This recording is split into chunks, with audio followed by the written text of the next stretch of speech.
Hi, my name's John. My name's Ian. I'm Arya. My name's Simon. And we are Team 13, and our project is the Interactive Engineering Fountain. The Purdue Dean of Office is looking for an interactive model of Purdue's campus landmarks to celebrate the 150th anniversary of Purdue engineering. We decided to pick the Engineering Fountain to recognize Purdue's impact on the training of engineers. Our design seeks to solve the challenge of a lack of interactability between the visitors and the campus. So we researched a few prior arts relating to our design. We started with the Archibald Fountain, which consists of a beautiful statue of Apollo, but it's unfortunately limited by its material. It's made out of bronze, which is very easily corroded under weather conditions.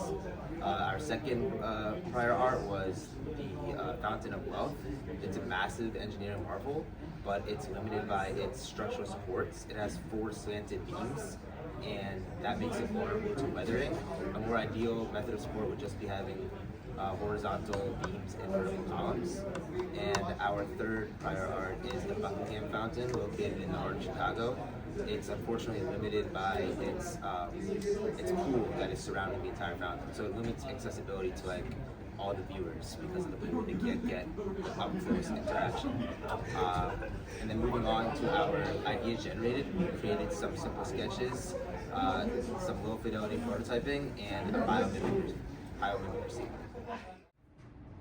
With all of the ideas that we generated, we came up with 3 prototypes: airflow with tassels, LED light show, and pump it up. And one of our alternative solutions, one that scored the lowest, was pump it up. And what that involved was mimicking the fountain with a pump, where users would use a pump and pump water through the fountain and it would explode with water.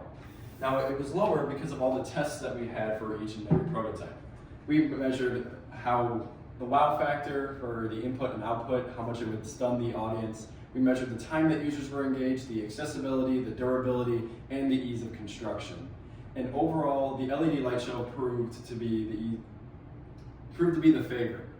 While the pump it up had a simple and easy ease of construction, it made accessible very difficult as it took a lot of motions. Whereas the LED light show, all you had to do was wave your hand in front of a sensor and the lights would turn on.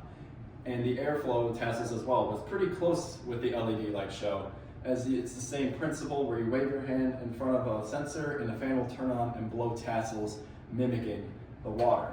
And for our final design, we actually decided to do a combination that we will talk about later. So right now we're sort of modifying our model. This is our old version, and we noticed that the fan doesn't really quite fit well enough. And so we're sort of modifying our model here because our fan has this square shape. We're gonna make a hole that is also square shaped down here to make sure that this fits in here. Looks like when you cut it down in half, there's a hole here, and the fan's gonna be fit inside.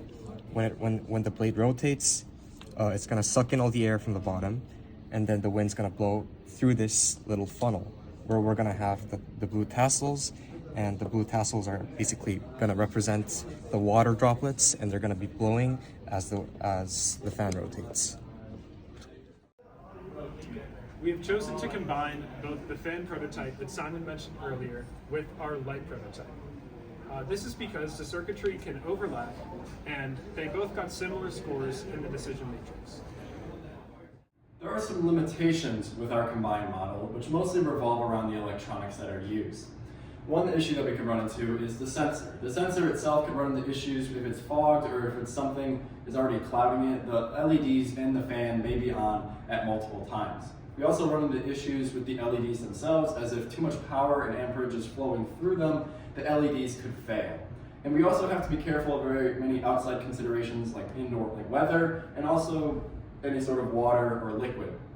Because if a little kid is walking over to our interactable fountain and he spills a drink or he spills his water all over it, it could mess with all the electronics and it could no longer work, and we would need to fix that and replace certain things. So we will keep all of that in mind, and we could create different distances in order to solve that issue. Thank you for taking the time to listen to this preliminary presentation.